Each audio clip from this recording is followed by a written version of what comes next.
In the scorching sun of first-century Judea, tensions weren't just simmering, they were boiling over. Picture it, a proud people, deeply rooted in a fierce monotheism, standing toe-to-toe with the most powerful empire the world had ever known. Rome, with its gods of war, marble forums, and thunderous legions, saw itself as the civilizing force of the known world. But to the Jews of Judea, it was something very different, an occupying power trampling on sacred ground, violating sacred customs, and worse still, daring to dictate the terms of their faith. This was never going to be a peaceful arrangement. At the heart of this growing storm was the city of Jerusalem, a place unlike any other, both spiritually and politically. The Romans may have conquered vast territories, but Judea was proving to be a particularly stubborn thorn in their side. This wasn't just a province, it was a powder keg. One that had been smoldering since the days of Pompey the Great, when Roman boots first crossed into the Holy City in 63 BC. That day, Jewish autonomy began to erode, piece by piece, like stone chipped away by time and politics. And for many Jews, especially the Zealots, that erosion was unbearable. The signs of divine favor once etched into temple walls now seemed eclipsed by the shadow of Roman eagles. The once independent Hasmonean kingdom had become a Roman client state, then a province. And with each shift in power, resentment grew. Taxes, temple desecration, puppet kings like Herod, and the ever-growing presence of Roman legions, it all built a narrative of humiliation. And it wasn't just politics, it was spiritual violation. For a people whose identity was woven into covenant and temple, Roman interference felt like more than oppression, it felt like sacrilege. But resistance didn't rise overnight.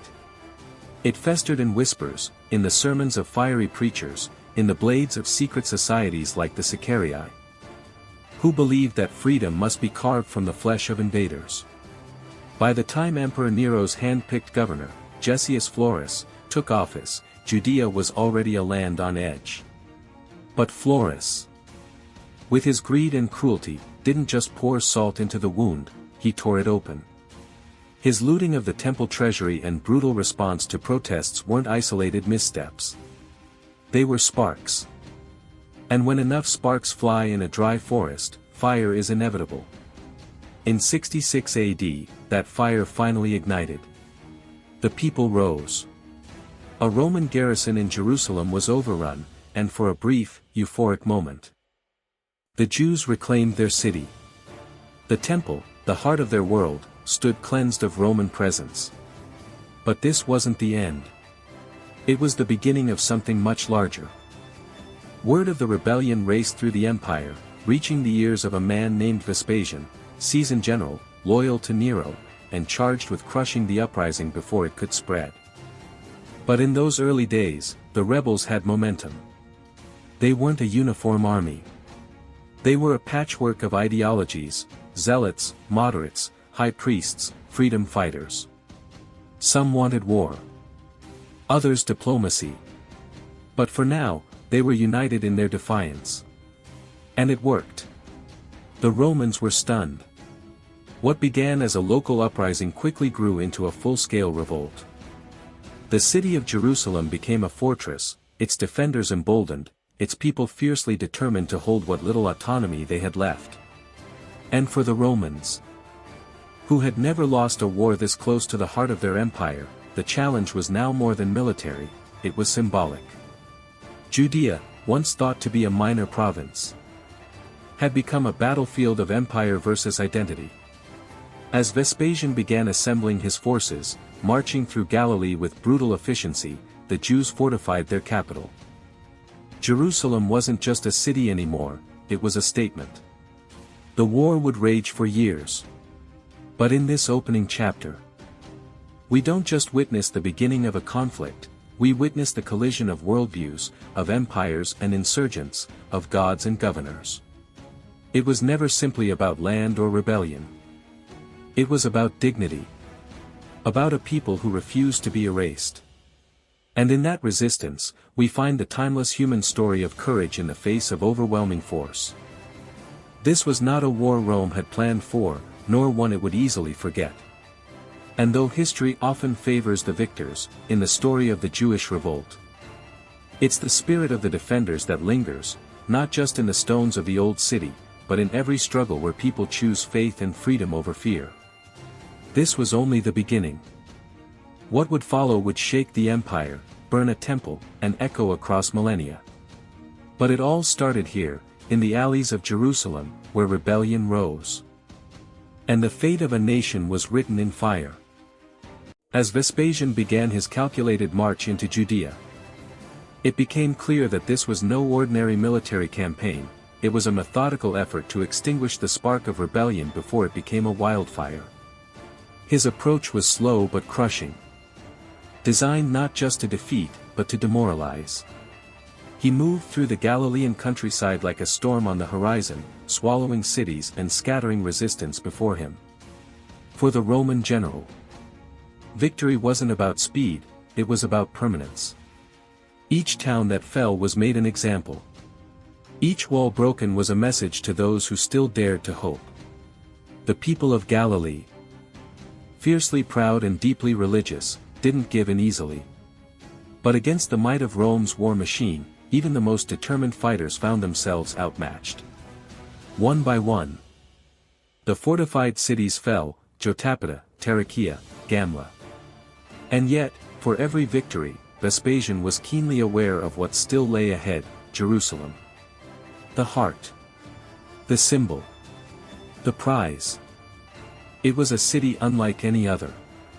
Not only a capital, but a sanctuary, a source of identity, and the spiritual pulse of a people who had already endured exile, conquest, and centuries of struggle. The Jews believed that as long as the temple stood, so too did their covenant with God. And Vespasian, though a soldier by trade, understood that breaking that spirit would take more than just swords. It would take time. Inside Jerusalem, things were far from united. If Rome's greatest weapon was discipline, the rebels' greatest weakness was division. Factions began to form. Each with its own idea of how to fight the war, or even if they should fight at all. Zealots wanted total war. Others believed a negotiated peace might still be possible. And between them, chaos began to seep into the cracks of the city's defenses. Food was hoarded. Tempers flared. Suspicion turned into violence. The temple, once the sacred center of unity, now stood at the crossroads of conflict. And as Vespasian closed in, the defenders were increasingly consumed by infighting. Still, the hope persisted. The people believed the city could hold. They believed help might come. And above all, they believed that divine intervention might still tip the scales. But Rome did not wait for miracles. It prepared. As Vespasian continued to press forward, news from the imperial court suddenly changed everything. Nero, the emperor whose madness had cast a shadow over the entire empire, was dead. The year was 68 AD, and Rome was now adrift in chaos. A power vacuum opened. In what would become known as the Year of the Four Emperors, generals across the empire vied for the throne. And Vespasian, once a servant of empire, now found himself a contender for its highest seat. His campaign in Judea was halted, not by defeat, but by opportunity. With the east under his control and legions at his back, Vespasian returned to Rome, leaving the siege of Jerusalem in the hands of his son, Titus. It's hard to imagine the weight that must have pressed on Titus's shoulders. He was not just continuing a war, he was continuing a legacy, charged with finishing what his father had begun. And while his tactics were brutal, his resolve was unwavering. Titus encircled Jerusalem with a vengeance. His legions dug trenches, built walls, cut off supplies. They aimed not to destroy, but to strangle. What followed was not just a siege, it was a slow, agonizing descent into desperation. Inside the walls, starvation took hold. Once proud citizens now fought over scraps. Disease spread. Corpses piled up. And still, no unity emerged. The factions within continued to battle one another even as the enemy loomed outside. It's one of history's bitterest ironies, that in a moment requiring the utmost solidarity, internal strife became their undoing. But that, perhaps, is the tragedy of rebellion. For every act of courage, there is a shadow of fear. For every dream of freedom, there is the question of who should lead when freedom is won. In the case of Jerusalem, that question would never be answered. The siege ground on. Days turned into weeks, weeks into months. And slowly, the city that once defied an empire began to fall. Not because its defenders were weak, but because they were divided. And yet, as we reflect on this chapter of the story, there's something deeply human in that struggle. Because the people of Jerusalem were not villains or fools. They were desperate. They were proud. And in their desperation, they clung to different visions of salvation. Some believed God would save them. Others believed their swords would. And some believed surrender was the only path left. But above all, they believed their city was worth fighting for. And in that belief, even as the walls crumbled and the fires rose, they found a kind of victory, one not measured in land or titles, but in the refusal to be forgotten. Because even in their defeat, they left behind a story, a warning, a legacy. And though the siege would soon reach its devastating end, the spirit of those who resisted would echo far beyond the fallen stones of Jerusalem. As the fires of Jerusalem drew closer, Titus knew the end was no longer a question of if, but when. The walls had been battered, the gates shattered. And the people inside left with little more than hope and hunger. But even now, with ruin just beyond their reach, many refused to surrender. To the Romans, it may have seemed like stubbornness. But to the defenders, it was something else, something ancient, sacred, and bound in prophecy. They believed Jerusalem would never fall without divine reckoning, that somehow, against the crushing logic of siege warfare, they might endure. And in that belief, they held firm. The temple still stood, brilliant against the dust-choked sky, its columns cracked. But its spirit unbroken. For centuries, it had been the center of Jewish life, a place not just of worship but of memory, identity, and divine covenant. Titus, no stranger to strategy, recognized the symbolism. He knew that taking the temple would break more than the city, it would break the soul of the resistance. But it wasn't that simple. The temple wasn't just another military target. It was a monument. A marvel. And to Titus, who had been raised with an appreciation for culture and legacy, the idea of destroying it brought no joy. Yet war does not wait for sentiment.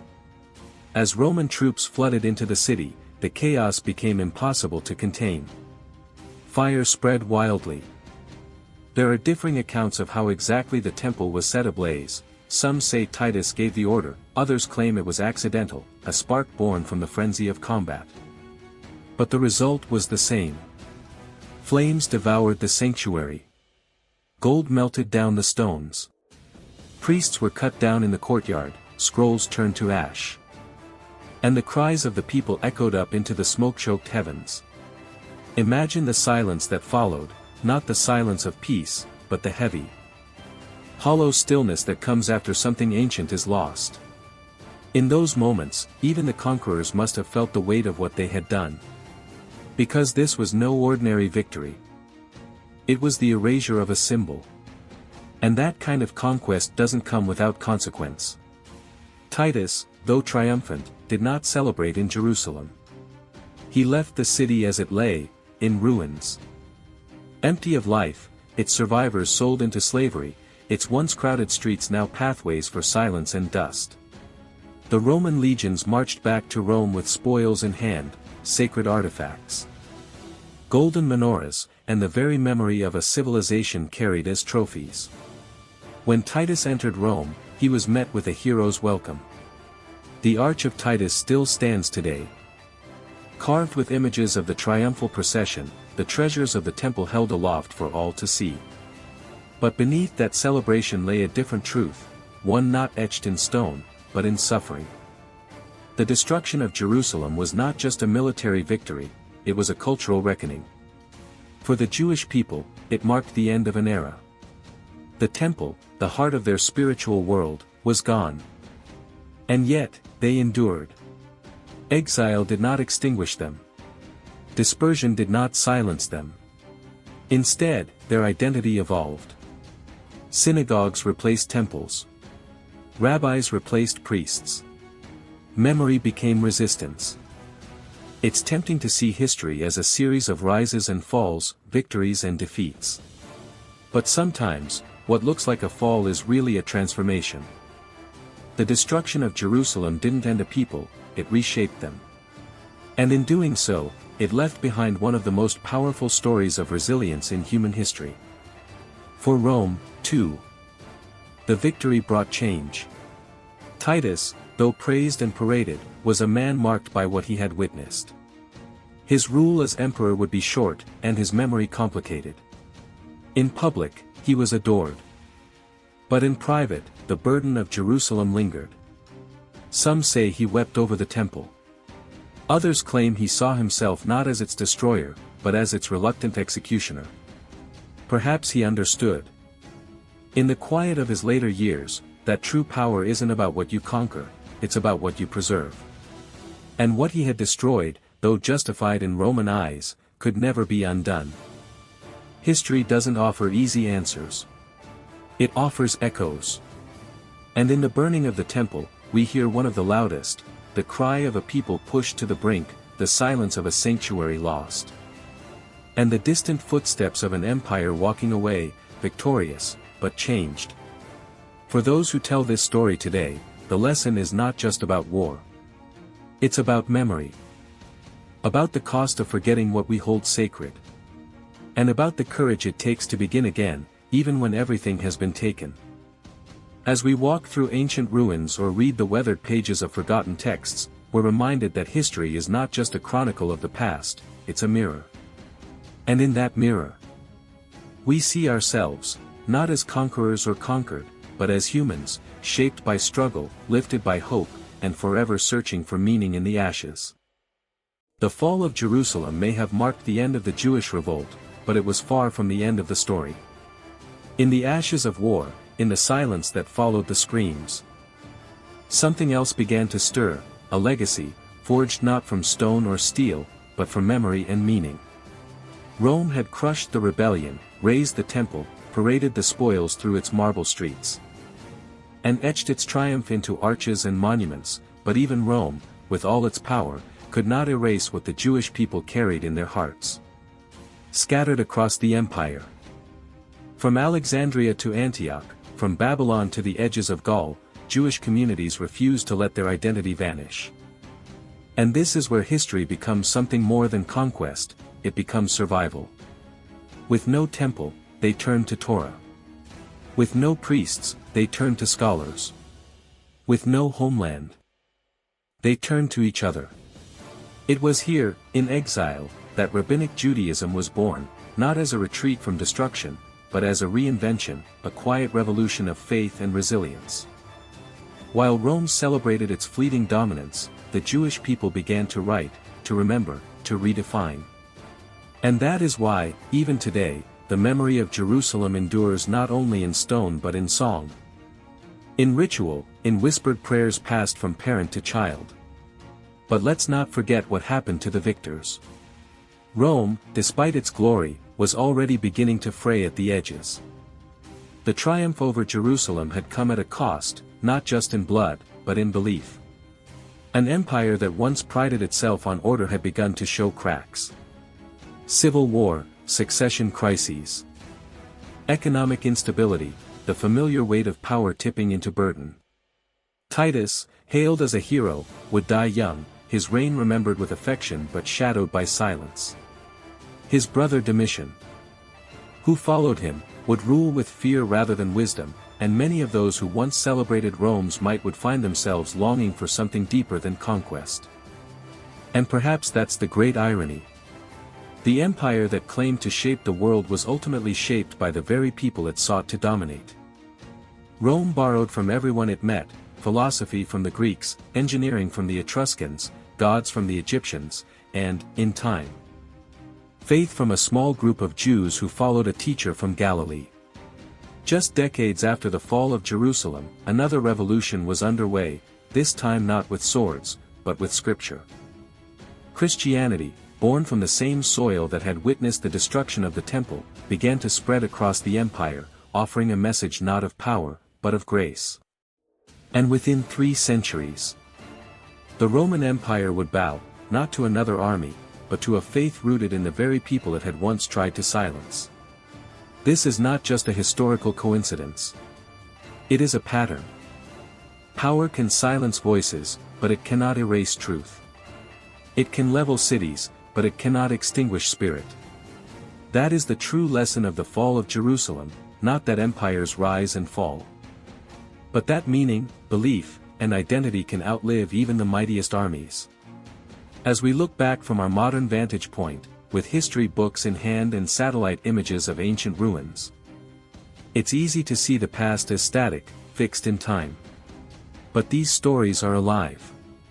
They continue in every Passover Seder, in every line of the Talmud, in every visitor who places a hand on the stones of the Western Wall and feels the heartbeat of 1,000 years.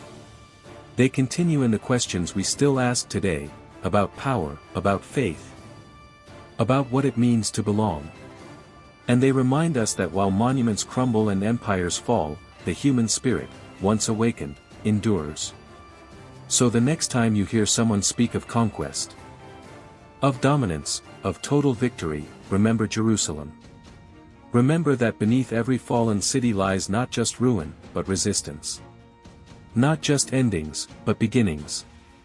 And in those beginnings, we find not only the echoes of the past, but the seeds of our future. This is not just the end of a war. It's the start of a deeper understanding, that resilience is greater than ruin, and memory stronger than might. History doesn't just belong to those who write it in stone. It belongs to those who carry it forward in their hearts.